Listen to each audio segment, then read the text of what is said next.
ఇవాళ కూడా నిఫ్టీ ఒక పాజిటివ్ మూవ్ తోటే క్లోజ్ అయింది. మనకి జూలైలో ఫామ్ అయినటువంటి ఒక హై దాదాపుగా 24,334 ఒక మంచి క్లోజ్ మనకి జూలై 17వ తారీఖు వచ్చింది. ఆ తర్వాత మార్కెట్ మళ్ళీ మనకు అక్కడి నుంచి 23,600 వరకు కూడా వెళ్ళింది. అక్కడి నుంచి కంటిన్యూస్ గా అప్ సైడ్ మూవ్ అవుతూ ఈ రోజు ప్రీవియస్ హై క్లోజింగ్ కంటే కూడా better closing, almost 50 points above closing అయితే ఇచ్చింది. సో ఈ రోజు కొంతవరకు నిఫ్టీలో సెల్ ఆఫ్ వచ్చినప్పటికీ మనకి ఎన్బిఎఫ్సిస్ మార్కెట్ ని బాగా సపోర్ట్ చేశాయి. సో ఈ రోజు మార్కెట్ లో ఏమేమి జరిగాయన్న విషయాన్ని కొంచెం డీటెయిల్ గా డిస్కస్ చేసే ప్రయత్నం చేద్దాం. సో ఈ విషయాలన్నీ మీకు క్లియర్ గా తెలిస్తేనే ఒక మ్యూచువల్ ఫండ్ ఇన్వెస్టర్ గా కూడా మీరు ప్రాపర్ ఎలిజిబుల్ ఇన్వెస్టర్ అవుతారు. మ్యూచువల్ ఫండ్స్ అని అంటే అదేమో సపరేట్ ప్రొడక్ట్ ఏం కాదు కదా, డైరెక్ట్ స్టాక్ మార్కెట్ ఇన్వెస్టింగ్ ఒక రకంగా చెప్పాలి అని అంటే. సో మీరు పెట్టుబడులు ఏమవుతున్నాయి, మీ ఇన్వెస్ట్మెంట్స్ అనేవి కరెక్ట్ గానే అలైన్డ్ గా ఉన్నాయో లేదో తెలియాలి అని అంటే మార్కెట్ లో జరిగేటువంటి ఇటువంటి ప్రతి విషయాన్ని మీరు తెలుసుకోవాలి. నమస్తే, నేను Revanth Chalamala, amphi registered mutual fund distributor. So ఈ రోజు మనం గమనిస్తే మార్కెట్ ఒక పాజిటివ్ నోట్ తోటే క్లోజ్ అయింది. 24,400 మల్టిపుల్ టైమ్స్ బ్రేక్ చేసే ప్రయత్నం చేసినప్పటికీ మనకు వెయిటెడ్ యావరేజ్ క్లోజింగ్ మాత్రం 24,384 దగ్గర నిఫ్టీ క్లోజింగ్ అయితే ఇచ్చింది. దాదాపుగా 0.27% అప్ సైడ్ మూవ్ అవుతూ ఇండియా విక్స్ 12 బిలోకి వచ్చి క్లోజ్ అయింది 11.76 దగ్గర. అంటే వాలటిలిటీ కంప్లీట్ గా పడిపోతూ వస్తుంది. And at the same time మనకి ఎఫ్ఐఎస్ యొక్క షార్ట్ పొజిషన్స్ తగ్గుతూ ఈ రోజు అంటే నిన్నటి క్లోజింగ్ డేటా ప్రకారం 1.87 lakhs షార్ట్ పొజిషన్స్ ని క్యారీ చేస్తున్నారు. And at the same time నిన్న one of the biggest buying 3,624 crores కి బయింగ్ చేశారు. ప్యారలల్ గా మన డిఐఎస్ ఒక 1,864 crores సెల్ చేశారు. So FIIs positive side buying side ఉండడమే కాదు క్యాష్ మార్కెట్ లో, ద సేమ్ టైం ఎఫ్ఐఎస్ వాళ్ళ షార్ట్ పొజిషన్స్ ని కూడా స్లోగా అన్వైండ్ చేసుకుంటూ వస్తున్నారు. క్రూడ్ ఆయిల్ లో పెద్దగా మూమెంటం అయితే లేదు. సో డెఫినెట్ గా మన రూపీలో కూడా పెద్ద ఎత్తున మార్పులు చేర్పులు అయితే లేవు. బట్ చాలా మందికి ఉన్న డౌట్ ఏంటంటే అసలు ఎఫ్ఐఎస్ ఎందుకు సెల్లింగ్ చేస్తున్నారు, ఇది చాలా మందికి ఉన్నటువంటి ఒక పెద్ద ప్రశ్న. ఎఫ్ఐఎస్ సెల్లింగ్ కి డిఐఎస్ ఎందుకు సెల్ చేస్తున్నారు, ఐఎమ్ సారీ ఇందాక ఎఫ్ఐఐ అన్నాను, డిఐఎస్ అసలు ఎందుకు సెల్ చేస్తున్నాయి చాలా మందికి ఉండేటువంటి డౌట్. సో మార్కెట్స్ విపరీతంగా పడుతున్నప్పటికీ డౌన్ సైడ్ నుంచి వాళ్ళ దగ్గర ఉన్నటువంటి క్యాష్ పొజిషన్స్ తోటి విపరీతంగా మార్కెట్ ని సపోర్ట్ చేసుకుంటూ వచ్చారు. గత నెల రోజుల్లోనే దాదాపుగా 30,000 కోట్ల పై చిలికి అనుకుంటే వాళ్ళు బయింగ్ చేసింది డిఐఎస్. అది ఒక్క నెలగా, ప్రతి నెల కూడా అదే జరుగుతుంది. అండ్ అఫ్ కోర్స్ ఎఫ్ఐఎస్ ఈ నెల కొద్దిగా సెల్లింగ్ పాయింట్ ఆఫ్ వ్యూలో తగ్గినట్టే, దాదాపు ఒక 7,000 కోట్లు ఎంతో వచ్చినట్టుంది. ఎఫ్ఐఎస్ యొక్క సెల్లింగ్ కంపారిటివ్లీ తగ్గింది. లాస్ట్ 2-3 days లోనే ఒక మంచి బయింగ్ స్ట్రీక్ అయితే మనకి ఎఫ్ఐఎస్ సైడ్ నుంచి చూస్తున్నాం. కాకపోతే వాళ్ళు డిఐఎస్ ఆల్రెడీ బయింగ్ చేసుకుంటూ వచ్చారు డౌన్ సైడ్ నుంచి. సో డెఫినెట్ గా వాళ్ళ rebalancing part and parcel of it, rebalancing జరిగేటప్పుడు వాళ్ళు డిఐఎస్ అనే వాళ్ళు సెల్లింగ్ లోకి వెళ్తారు. మీరు ఎప్పుడైనా గమనిస్తే పీక్ లోకి వెళ్ళినప్పుడు బై డిఫాల్ట్ గా మనకు అంటే మార్కెట్ కొంచెం రికవర్ అవుతుంది అన్న టైంలో డిఐఎస్ అవసరాన్ని బట్టి సెల్ చేసుకుంటూ వస్తారు, అంటే ప్రాఫిట్ బుకింగ్ చేసుకుంటూ వస్తారు అవసరాన్ని పెట్టుకొని స్టాక్స్ లో. సో మంచి స్టాక్స్ మళ్ళీ ఎక్కడైనా ఎంట్రీ దొరికితే వాటిని ఎంట్రీ తీసుకోవడం కూడా వాళ్ళకి ఛాన్స్ దొరుకుతుంది. At the same time cash position already కొంత తగ్గిపోయి ఉంటుంది కాబట్టి మళ్ళీ ఆ క్యాష్ పొజిషన్ ని కొద్దిగా రీఫిల్ చేయడానికి వాళ్ళకి ఉపయోగపడుతుంది. సో ఈ రోజు మీరు మార్కెట్ లో గమనిస్తే మనకు majority of the market movement అంతా కూడా బజాజ్ ఫైనాన్స్ దగ్గర నుంచి వచ్చింది. బజాజ్ ఫైనాన్స్ కి సంబంధించినటువంటి రిజల్ట్స్ బంపర్ మెజారిటీ తోటి ఆల్మోస్ట్ వచ్చినట్టుంది. దాదాపుగా ఈ రోజు నిఫ్టీకి 49 పాయింట్స్ కాంట్రిబ్యూట్ చేసింది. At the same time Reliance again continue to move hire, 24 points మనకి రిలయన్స్ కాంట్రిబ్యూట్ చేసింది. బట్ ఈ రోజు ఐటీ మాత్రం కొంత ఇంపాక్ట్ అయితే క్రియేట్ చేసింది. అటు టీసీఎస్ 25 పాయింట్స్ మార్కెట్ లో తీసేసింది అండ్ ఇన్ఫోసిస్ ఒక 26 పాయింట్స్. సో డెఫినెట్ గా ఐటీ సైడ్ లో మనం చూసేటప్పుడు ఒక ప్రాఫిట్ బుకింగ్ గానే చూడాలి. మనకి దాని యొక్క రీసెంట్ బాటమ్ నుంచి ఒక 20% అప్ సైడ్ మూవ్మెంట్ వచ్చినప్పుడు సహజంగానే కొంత ప్రాఫిట్ బుకింగ్ జరగడానికి అయితే ఛాన్స్ ఉంటుంది. So on the whole pack మన నిఫ్టీ 50లో ఎన్బిఎఫ్సి ఒక 49 పాయింట్స్, ఆయిల్ అండ్ గ్యాస్ అంటే రిలయన్స్ ఒక 24 పాయింట్స్, టెలికాం అంటే భారతీ ఎయిర్టెల్ లాంటి ఒక 9 పాయింట్స్, ఫైనాన్షియల్స్ అంటే మనకి హెచ్డిఎఫ్సి బ్యాంక్ ఇవి కొంతవరకు మనకి ఒక సెల్లింగ్ అయితే తీసుకొని వచ్చాయి. సో టోటల్ గా హెచ్డిఎఫ్సి బ్యాంక్ అండ్ కొన్ని పాజిటివ్ ఉన్నాయి, కొన్ని నెగిటివ్ ఉన్నాయి. ఓవరాల్ గా 19 పాయింట్స్ కట్ ఆఫ్ అయిపోతే IT as a pack 52 points మనకి నిఫ్టీలోంచి కట్ చేసింది. సో ఓవరాల్ గా ఎన్బిఎఫ్సి రిజల్ట్స్ మనకి పాజిటివ్ గా రావడం తోటి మనకి ఈ రోజు మార్కెట్ అప్ సైడ్ కి వెళ్ళింది. సో మనం మాట్లాడుకున్నాం మార్కెట్ మనకి పైకి వెళ్ళాలి అని అంటే పెద్ద రీజన్స్ ఏం అవసరం లేదు, మనకి ఆబ్సెన్స్ ఆఫ్ బ్యాడ్ న్యూస్ ఉంటే చాలు. ఒక చిన్న పాయింట్ గుడ్ న్యూస్ కూడా, ఒక మంచి రిజల్ట్ కూడా మార్కెట్ ని అప్సైడ్ ట్రిగ్గర్ చేయడానికి అవకాశం ఉంటుంది. సో గత 2-3 రోజుల దగ్గర నుంచి మనకి పెద్ద స్థాయిలో నెగిటివ్ న్యూస్ మన మార్కెట్ లోకి పెద్ద ఎత్తున ఫ్లోట్ అవ్వట్లేదు.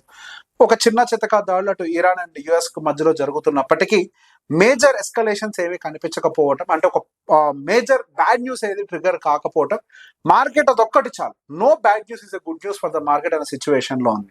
సో ప్రతి ఒక్క చిన్న ఎర్నింగ్స్ కి మార్కెట్ అప్ సైడ్ రియాక్ట్ అవుతూ మనకు ఒక స్టేబుల్ గ్రోత్ ఇవ్వడానికి అయితే ఒక మంచి ఛాన్స్ దొరుకుతుంది.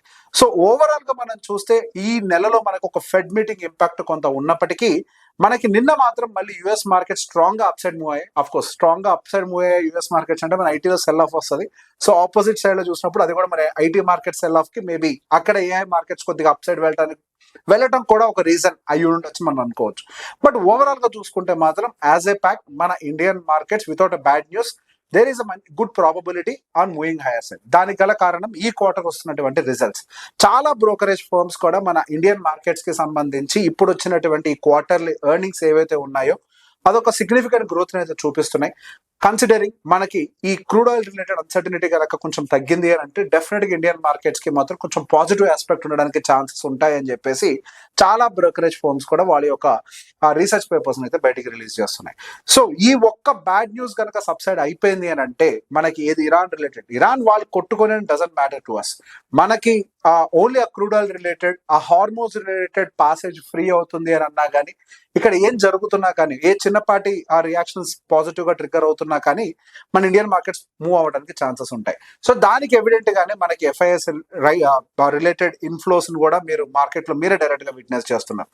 ఇన్ఫాక్ట్ అసలు ఈ రోజు మనకి మెజారిటీ టాప్ 12 స్టాక్స్ అసలు మార్కెట్ కి ఎటువంటి కాంట్రిబ్యూషన్ ఇవ్వలేదు. బట్ స్టిల్ మన ఇండియన్ మార్కెట్స్ ఈ రోజు అప్ సైడ్ మూవ్ అయ్యాయి. దానికి గల కారణం ఆ టాప్ స్టాక్స్ కాకపోయినప్పటికీ బ్యాక్ సైడ్ లో ఉన్నటువంటి అదర్ స్టాక్స్ నుంచి వచ్చినటువంటి ఎర్నింగ్స్ లైక్ బజాజ్ ఫైనాన్స్ ఇట్లాంటివన్నీ కూడా ఇస్తున్నటువంటి ఎర్నింగ్స్ మనకి నిఫ్టీకి అప్ సైడ్ మూవ్ చేయడానికి మంచి స్ట్రెంత్ అయితే డెలివరీ చేస్తున్నాయి.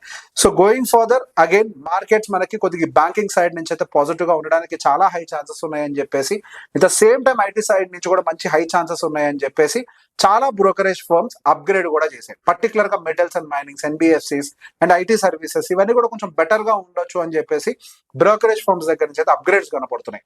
The same time they have downgraded few sectors also, maybe something like infra, ports, pharma, telecom, insurance, industrials, cement, consumers వీటిలో కొన్ని కట్స్ కూడా చేశారు, అంటే డౌన్ గ్రేడ్స్ కూడా చేశారు at the same time. But ITs, NBFCs, ఈ private banks కొంచెం concentrate అంటే కొంచెం కాంట్రిబ్యూట్ చేయడం మొదలు పెట్టినా కానీ మళ్ళీ మనకి నిఫ్టీ అప్ సైడ్ మూవ్ అవడానికి అయితే పెద్ద ప్రాబబిలిటీ ఉంది. సో ఒక్కసారి ఇరాన్ అండ్ యుఎస్ రిలేటెడ్ ఒకసారి ఏమన్నా ఎస్కలేషన్స్ ఉన్నాయని మనం గమనిస్తే, ఈ రోజు నేను మార్కెట్ క్లోజ్ అయ్యే టైంకి చూసినప్పుడు ఏదో ఇరాన్ ఒక 2 వెసల్స్ మీద దాడి చేసినట్టుగా కనిపిస్తుంది. Particularly they are escorted by US అని. సో ఈ వీకెండ్ లో సహజంగా ఎప్పుడైనా కానీ వీకెండ్ లోనే మనకి మెజారిటీ ఆఫ్ ద ఎస్కలేషన్స్ కానీ డీఎస్కలేషన్స్ కానీ జరుగుతూ ఉంటాయి. మీరు గతంలో కూడా గమనించి చూడండి, కరెక్ట్ గా సాటర్డే సండే వచ్చింది అని అంటే అదే టైంలోనే మనకి ఏదో ఒక పెద్ద న్యూస్ అనేది మార్కెట్ లో రావడానికి ఛాన్సెస్ ఉంటాయి. సో ఇటువంటి టైంలో ఏ కొంచెం పాజిటివ్ న్యూస్ వచ్చినా కానీ there is a very high chance of good gap up. At the same time ఏమన్నా పెద్ద ఎత్తున ఎస్కలేషన్స్ వచ్చినా కానీ, లేదా క్రూడ్ ఆయిల్ యొక్క ప్రైస్ $100 దాటుకొని వెళ్ళిపోతుంది అన్నా కానీ ఆ టైంలో మనకి గ్యాప్ డౌన్ ఉండడానికి కూడా ప్రాబిలిటీ ఉంటుంది. బట్ మనకి ఎన్నో రోజుల నుంచి ఒక స్ట్రాంగ్ కన్సాలిడేషన్ లో దాదాపుగా మూడు నెలలు అనుకుంటా, 3 or 4 months, I don't remember, కానీ ఈ 24,000 ప్లస్ ఆర్ మైనస్ లో మార్కెట్ విపరీతమైన కన్సాలిడేషన్. డౌన్ సైడ్ కోసం 23,600 అయి ఉండొచ్చు, లేదా అప్ సైడ్ కి వెళ్తే 23,300 అప్రాక్సిమేట్, 24,300 అప్రాక్సిమేట్. ఈ జోన్ లో అయితే గట్టి కన్సాలిడేషన్ అయితే జరుగుతుంది. సో ఏ చిన్నపాటి న్యూస్ వచ్చినా కానీ జోన్ ఎటో ఒక వైపు బ్రేక్అవుట్ జరిగి మార్కెట్ ఆ సైడ్ మూమెంటం రావడానికి ఛాన్సెస్ ఉంటాయి. సో యాజ్ ఆఫ్ నౌ మనం రేపు ఫోకస్ పెట్టాల్సినటువంటి ఎలిమెంట్ ఏదైనా ఒకటి ఉంది అంటే డెఫినెట్ గా auto related sales data. So ఈ రోజు కూడా ఆటో మనకి సెక్టార్ వైజ్ గా చూస్తే మూమెంటం 1.64%. నిన్న కూడా మంచి మూవ్ ఇచ్చింది, ఈ రోజు కూడా మంచి మూవ్ ఇచ్చింది. ఇన్ఫాక్ట్ ఈ వారం మొత్తం మీద కూడా మార్కెట్ ని బాగా సపోర్ట్ చేసిన సెక్టార్ ఏదైనా ఉంది అంటే డెఫినెట్లీ ఆటో. దాదాపుగా 5.6% మనకు ఆటో సెక్టర్ ఈ ఒక్క వారంలోనే మూమెంటం ఇచ్చింది. And at the same time yes IT కూడా సపోర్ట్ చేసింది, కొంత కిందకి డ్రాగ్ అయినప్పటికీ లాస్ట్ 2 days లో స్టిల్ 6.75% వరకు కూడా ఈ ఒక్క వారంలోనే ఐటీ సెక్టార్ వైజ్ గా మనకు అప్ సైడ్ మూవ్ అయినాయి. And rest all sectors except banks మనకి మిగతా అన్ని కూడా ఒక 1%, 1.5% మూవ్మెంట్ తో అయితే కనిపిస్తుంది. యాక్చువల్గా ఈ రోజు హెచ్డిఎఫ్సి బ్యాంక్ ఇవన్నీ కూడా కొంచెం పాజిటివ్ గా ఉంటాయా అని ఒక ఎక్స్పెక్టేషన్ ఉంది.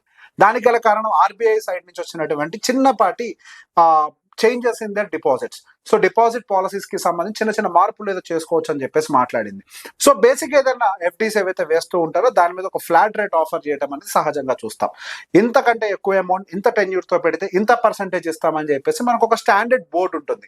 సో బేసిక్ గా ఇప్పుడు ఆర్బీఐ ఏం చేసింది అని అంటే రిస్క్ తోటి ఉండేటువంటి డిపాజిట్స్, రిస్క్ లేకుండా ఉండేటువంటి డిపాజిట్స్. రిస్క్ తోటి ఉండేటువంటి డిపాజిట్స్ అంటే ఏంటి, మనకి ఎప్పుడైనా విత్డ్రావల్స్ రావచ్చు అనేటువంటి డిపాజిట్స్ కి తక్కువ ఇంట్రెస్ట్ రేట్స్, అసలు వీళ్ళతో పెద్దగా ఏం రిస్క్ ఉండదు, వాళ్ళు ఎక్కువ కాలం ఉంచుతారు, సో ఎక్కువ ఇంట్రెస్ట్ రేట్ ఆఫర్ చేసిన వాళ్ళు అట్రాక్ట్ చేసుకోవచ్చు అని ఒక వెసులుబాటుని బ్యాంక్స్ కి అయితే కలిగించింది. సో దీనివల్ల ఏమవుతుంది, ఒక కాంపిటేటివ్ అడ్వాంటేజ్ బిల్డ్ అవుతుంది. ఇప్పుడు పెద్ద ప్లేయర్స్ ని అట్రాక్ట్ చేయడానికి, పెద్ద డిపాజిట్స్ ని అట్రాక్ట్ చేయడానికి రిస్క్ తో కూడినటువంటి డిపాజిట్స్ కి కూడా ఫ్లాట్ రేట్ ని అప్లై చేస్తున్నారు. ఇప్పుడు రిస్క్ తో కూడినటువంటి డిపాజిట్స్ కి లోవర్ రేట్ ని అప్లై చేస్తూ రిస్క్ లేని డిపాజిట్స్ కి మంచి రేట్స్ ని అంటే కొంచెం ప్రీమియం రేట్స్ ని అప్లై చేసినట్లయితే వీళ్ళ నెట్ ఇంట్రెస్ట్ మార్జిన్ కూడా పెరగడానికి చాలా హై ఛాన్సెస్ ఉంటాయి. సో ఆ న్యూస్ వచ్చిన తర్వాత కొద్దిగా ఏమైనా హెచ్డిఎఫ్సి బ్యాంక్ ఇట్లాంటి వాటిలో ఏమైనా మొమెంటం వస్తుందేమో అనుకున్నాం, కానీ మార్కెట్ దాన్ని పెద్దగా సీరియస్ గా తీసుకోలేదు. We don't know, but market లో అయితే కొంతవరకు ఈ రోజు హెచ్డిఎఫ్సి బ్యాంక్ నుంచి మాత్రం చిన్నపాటి సెల్ ఆఫ్ అయితే కనిపించింది. But broader market point of view లో మాత్రం పెద్ద ఎత్తున కన్సర్న్స్ అయితే మార్కెట్ లో ఏం కనిపించట్లేదు.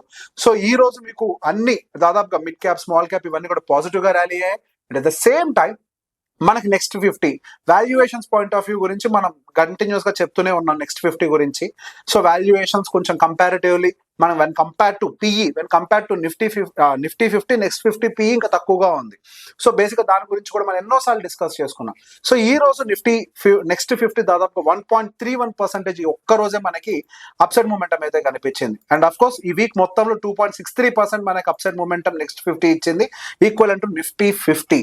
సో నెక్స్ట్ 50లో రిజల్ట్స్ ఏమైనా కొంచెం బెటర్ గా వస్తున్నాయి అని అంటే మాత్రం డెఫినెట్ గా నెక్స్ట్ 50 యొక్క EPS, earnings per share and earnings growth rate, ఈ రెండు కూడా మన మార్కెట్స్ అంటే పర్టికులర్ నెక్స్ట్ 50 కేటగిరీ అంటే లార్జ్ క్యాప్ కేటగిరీ అనొచ్చు మ్యూచువల్ ఫండ్ లో. ఈ లార్జ్ క్యాప్ కేటగిరీని అప్సైడ్ మూవ్ చేయడానికి అయితే చాలా మంచి ప్రాబిలిటీ ఉంది. సో ఓవరాల్ గా ఎర్నింగ్స్ పాయింట్ ఆఫ్ వ్యూ లో we don't have any problem except crude oil related issue.